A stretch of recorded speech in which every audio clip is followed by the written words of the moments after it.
Oi, gente, tudo bem? Vamos em mais um assunto interessante. Vou direto ao ponto. Bom, há um comentário sobre o ministro Raul Jungmann.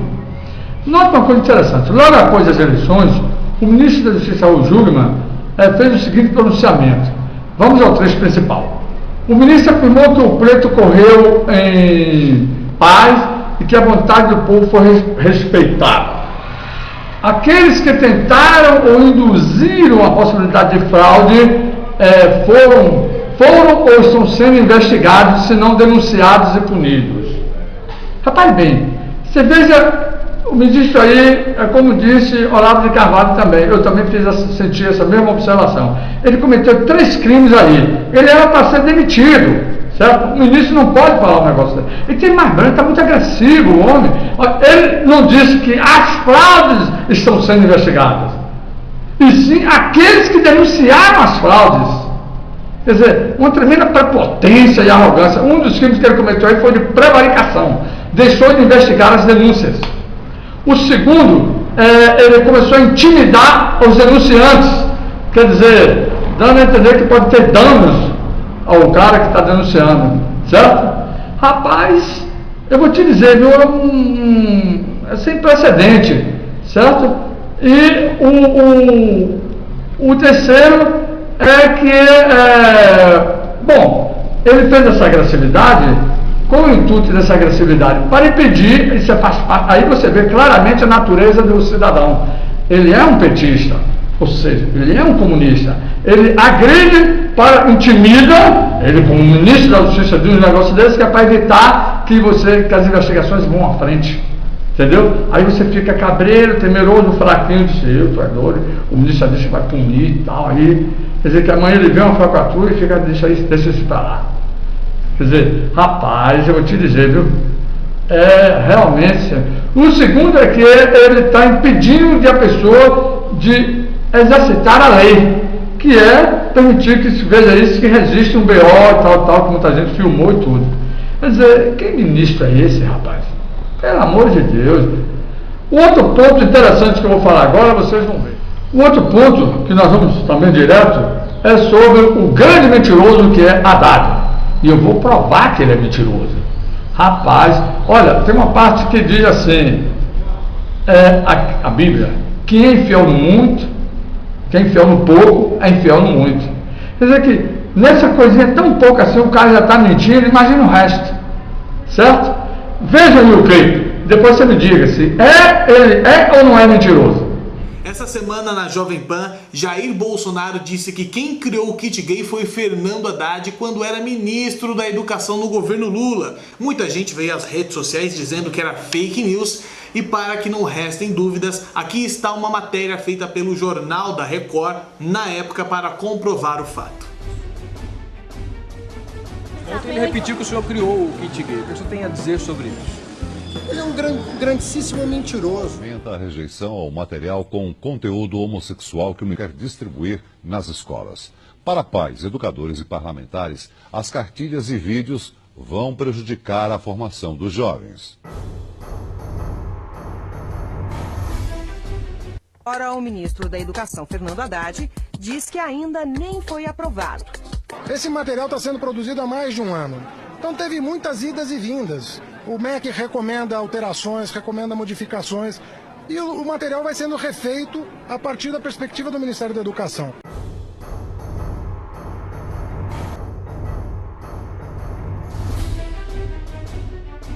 Na Câmara dos Deputados, em novembro, o secretário conta em tom de galhofa que os responsáveis do MEC pela campanha ficaram 3 meses discutindo a cena.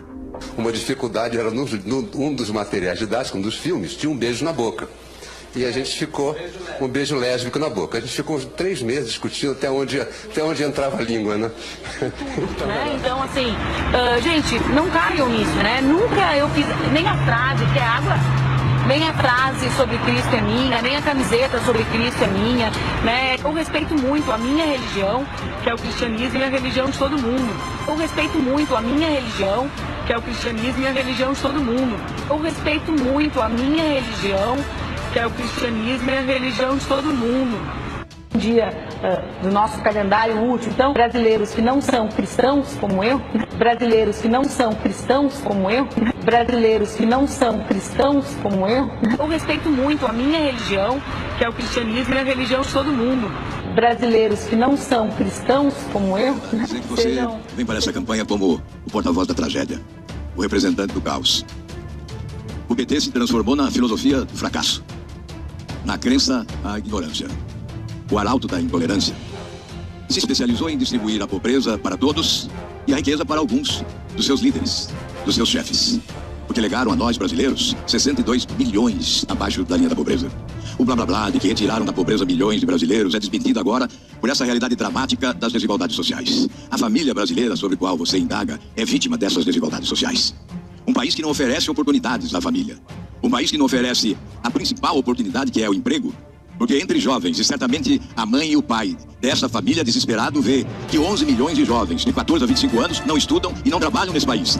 E nesses últimos 10 anos, de 2006 a 2016, o Brasil sepultou 324 mil jovens de 14 a 25 anos. Esse é o legado que o PT nos oferece. Embora o seu discurso seja outro, o seu discurso seja da ficção, seja o da geração de falsa expectativa. É o discurso da mentira. O PT é a crença na ignorância. A desinformação não é minha. A realidade brasileira cruel, dramática, nos ensina que há milhões de brasileiros sofrendo em razão de um sistema corrupto e incompetente que foi conduzido pelo PT nos últimos anos. O Bolsa Família não é do PT, veio de antes, mas o PT o aproveitou para assaltar também, porque o Ministério Público denunciou agora 2 bilhões e 500 milhões de reais de desvio no Bolsa Família, roubando os pobres desse país, para atender 500 pessoas que certamente são militantes, daqueles que carregam a sua bandeira agora na campanha eleitoral. Veja outra grande mentira. Ele diz agora, recentemente, que a Haddad vai punir com severidade o corruptor e o corrupto, com penas mais severas. Olha só que paradoxo. Você vê explícito aí a grande mentira. Rapaz, esse cara não era para receber nenhum voto. Eu não sei como o povo consegue engolir um negócio desse, rapaz. É impressionante. O cara não merece, não inspira confiança em nada nenhum. Veja aí de novo. O que Haddad disse sobre seu possível governo. Ele diz que quem vai governar o Brasil será o Lula. Ele não é um poste, ele é um pau-mandado Lula. Você quer que tudo aquilo que passamos há pouco, o PT, volte? Assista. Fazer do Lula nosso presidente, subir a rampa com ele dia 1º de janeiro, fazer o país resgatar sua dignidade, sua esperança, seus sonhos, né? Tá tão pouco abandonados e que vão ser resgatados por essa grande liderança que é o presidente Lula. A gente está muito feliz de estar reunido em torno dele, todos os progressistas do país, querendo que ele volte a nos governar a todos, a nos liderar a todos. Se Deus quiser, a justiça vai ser feita, ele vai estar entre nós. Um abraço para vocês. Nós vamos promover o desencarceramento de pessoas que cometem pequenos delitos, que é hoje o maior contingente de prisioneiros. O outro fato notório, você vê que as mídias não batem, só ficam batendo, vocês vejam a maldade na coisa. Por que isso? Claro, está explícito que todos estão querendo a Haddad. Por quê? Porque estão querendo manter essa mesma vagabundagem que está aí, certo? Essa mesma corja de ladrões. Repare bem, o Haddad tem 32 processos. 32 processos. E ele é réu de 2. Desvio de dinheiro, inclusive negócio de merenda escolar. Quer dizer, ninguém comenta. Fica tudo. E isso é fato. Veja aí o que uma jovem fala. Corrida à ficha criminal de Fernando Haddad. O Haddad, ele responde a 32 processos criminais, sendo o réu em 2 dele. Ele também foi considerado o pior prefeito da história de São Paulo. E em seu sangue corre o DNA criminoso do seu padrinho político, ex-presidente e hoje preso, Luiz Inácio Lula da Silva.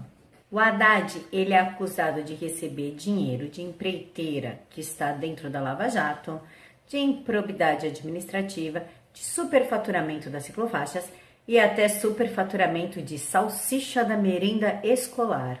Isso fora o desvio de dinheiro público. Inclusive, o Haddad tem processo na Justiça Eleitoral por Caixa 2 na eleição de 2012.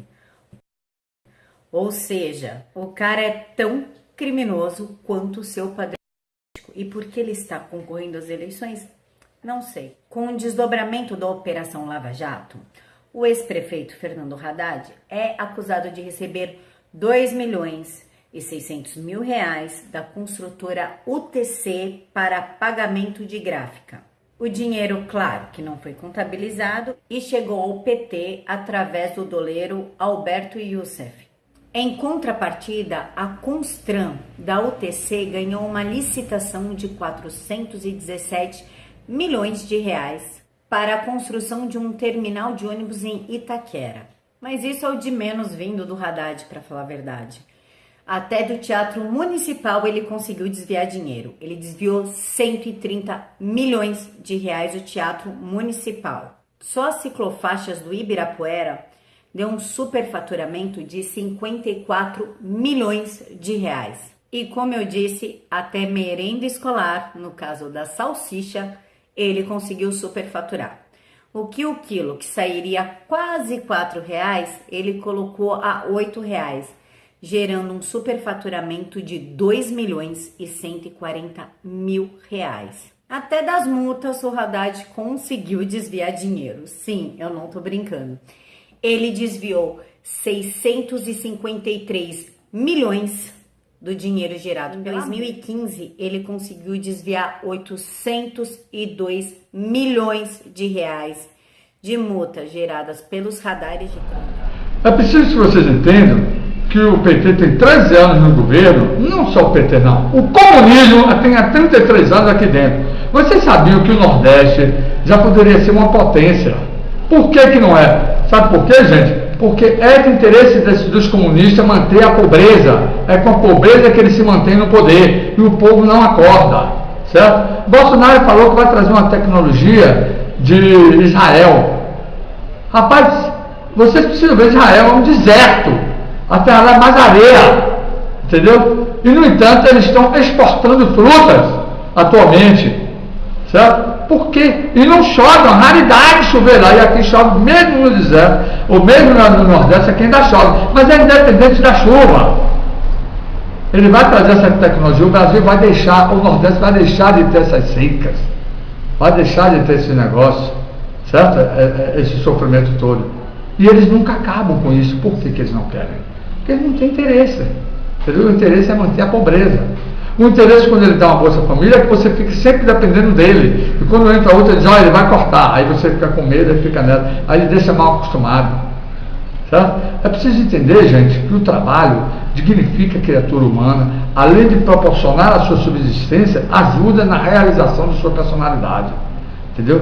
Transforma em você mais humano, transforma em você uma pessoa útil à vida, dá o seu prolabore com a humanidade. Não é viver de esmola. Além de que vocês vão ver aí, tem um rapazinho que fala aí, e vocês vão ver tudo isso que diz que Lula fez, é tudo uma farsa. Lula não fez absolutamente nada. Inclusive, tem um clipe no início que ele fez, ele prometeu fazer todas as reformas, não fez uma. A única reforma que ele fez foi do triplex, e do sítio Atibaia, e do bolso dele, e dos filhos dele, que fez a reforma, era catador de merda de elefante e de girafa, passou a ser agora um mega empresário. É incrível isso, certo? Mas assista. Vida, Luz para Todos, ProUni, universidades públicas federais, institutos federais, transposição do São Francisco. O que o senhor imaginar foi feito nos governos nossos, né? FIES. Foi Lula quem criou o FIES, não foi? Facilitando a entrada dos alunos na universidade, certo? Errado. Esse programa foi criado em 1976 no regime militar, que era chamado de Crédito Educativo. E em 99 no governo de FHC foi remodelado e depois no governo do Lula remodelado e colocado o nome de FIES. Pesquise sobre Bolsa Família. Todo mundo já sabe que o Bolsa Família não foi nada mais nada menos do que a junção de outros benefícios que já haviam, como por exemplo Bolsa Escola, Bolsa Alimentação, Auxílio Gás. A única coisa que o Lula fez foi juntar tudo e criar o Bolsa Família, certo? Errado. A unificação desses benefícios já havia começado e já era lei em junho de 2001, ou seja, antes da eleição do Lula. Use a internet a seu favor, pesquise. Inclusive, Lula chegou a dizer que essas bolsas e as cestas básicas não era nada mais nada menos do que compras de voto. Tem vídeo de Lula falando isso. Olha, lamentavelmente, no Brasil, o voto não é ideológico. Lamentavelmente, as pessoas não votam partidariamente. E, lamentavelmente, você tem uma parte da sociedade que, pelo alto grau de empobrecimento, ela é conduzida a pensar pelo estômago e não pela cabeça. É por isso que se distribui tanta cesta básica. É por isso que se distribui tanto ticket de leite. Porque isso, na verdade, é uma peça de troca em época de eleição. E assim, você despolitiza o processo eleitoral. Você trata o povo mais pobre da mesma forma que Cabral tratou os índios quando chegou no Brasil, né, tentando distribuir bijuterias, espelho para ganhar os índios. Ele distribui alimento. Você tem como lógica manter a política de dominação que é secular no Brasil. E hoje Lula usa o seu Bolsa Família como a maior sustentação de votos do PT. Luz para todos. Lula levou luz para todos, aumentou a eletrificação e levou luz ao povo da zona rural. Certo? Errado. Luz para todos foi só a mudança de um nome de um programa que já existia no governo anterior, chamado Luz no Campo. Inclusive no IBGE consta que em 96 a luz chegava para 80% dos domicílios brasileiros. E em 2002 esse número subiu para 91%. No governo anterior a eletrificação avançou 12,64%, enquanto com Lula avançou 5,94%. E não sou eu que estou falando, isso é fato, isso é número, isso é IBGE. Pesquise. O governo Lula criou 16 universidades, certo? Errado. Na verdade, o governo Lula criou 4 universidades e trocou o nome de outras 2, como por exemplo a Escola de Farmácia e Odontologia de Alfenas, que mudou para a Universidade Federal de Alfenas. Pesquise. O governo Lula tirou 36 milhões de pessoas da miséria, certo? Errado. Primeiro que se houvesse 36 milhões de pessoas miseráveis, seria um miserável a cada 4 pessoas. Esse número é extremamente absurdo, sem lógica. Mas falando dos fatos, o número de miseráveis já vinha caindo desde o ano de 2001, antes da eleição do Lula. E mesmo assim, em 2002, não haviam 36 milhões de miseráveis. Haviam 14,9 milhões. E em 2012, esse número diminuiu para 6,5 milhões. Isso que eu tô falando são números do IPEA, Instituto de Pesquisa Econômica Aplicada, um órgão ligado ao próprio Palácio do Planalto. Pesquise aí. O próprio Lula já afirmou que nas suas campanhas ele inventava números para parecer algo mais sério, mais dramático. E tem vídeo gravado dele falando isso. Pesquise e veja. Eu cansei de viajar o mundo falando mal do Brasil, gente. Era bonito a gente viajar o mundo e falar, no Brasil tem 30 milhões de crianças de rua, no Brasil tem 30 milhões... A gente nem sabia, tem não sei quantos milhões de abortos, era tudo clandestino, mas a gente ia citando números, sabe? Se o cara perguntasse a fonte, a gente não tinha, mas a gente ia citando números. Eu não esqueço nunca, eu estava debatendo, o Roberto Marinho e o Jaime Lerner em Paris. Mas eu estava dizendo, porque no Brasil tem 25 milhões de crianças de rua. Eu era aplaudido calorosamente pelos franceses. Quando eu terminei de falar, o Jaime Lerner falou assim para mim, ô Lula, não pode ter 25 milhões de crianças de rua, Lula. Porque senão a gente não conseguiria andar nas ruas, Lula. É muita gente.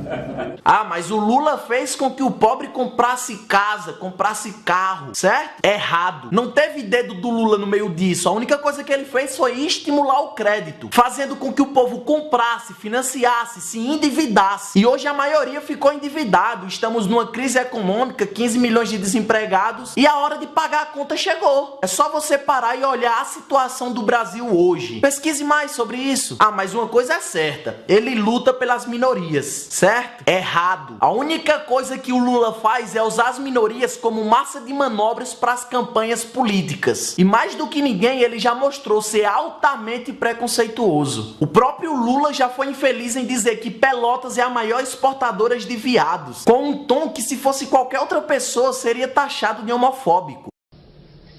Quem é que vê isso, Lula? Pelotas é a cidade polo, né? Claro. Exportadora de viado. 320 mil habitantes. Então suponhamos que ele fez algo. Agora me responda uma coisa. Se você é dono de uma loja e nessa sua loja tem um vendedor que é excelente, mas que todo mês está faltando dinheiro no caixa e você sabe que foi ele quem roubou, você vai demiti-lo ou vai deixar trabalhando, já que ele rouba, mas faz? Bom, gente, dá o seu cliquezinho aí, certo? Dá seu like. Precisamos desses cliques, se inscreva, entendeu? Estamos precisando disso. E compartilhe esse vídeo. Compartilhe mesmo, estamos precisando. Essa é a reta final. Precisa mostrar a realidade para esse pessoal. Não é nada disso que estão falando, certo? Precisa mostrar. O Rui Costa, por exemplo, que voltaram a ser. O Rui Costa prejudicou muito a Bahia, gente. Destruiu ele e o anterior, Jacques Wagner. Jacques Wagner tirou a indústria do polo petroquímico, a indústria têxtil, que era aqui, e mandou para Pernambuco. Essa indústria, ela ia espalhar por vários locais nos nordestes, nos interiores, de catar subprodutos para ela e que ia indiretamente dar emprego a 2.000 pessoas em cada um desses, aproximadamente isso, de 800 a 2.000 pessoas, levaram para Pernambuco. Ninguém disse nada, entendeu? Destruindo a Bahia, tirando o sangue para cobrir o outro. Destruiu, o Rui Costa também destruiu o turismo na Bahia, vários hotéis fecharam. O que o Rui Costa fez pela segurança? Me diga, a segurança, a violência aumentando na Bahia assustadoramente. Ele fez o quê?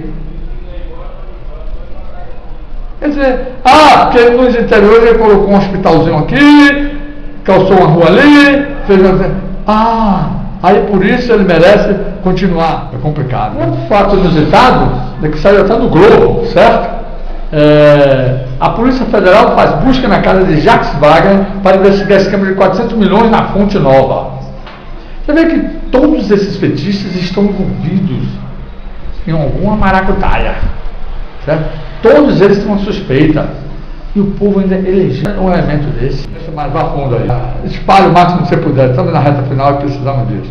Muito obrigado.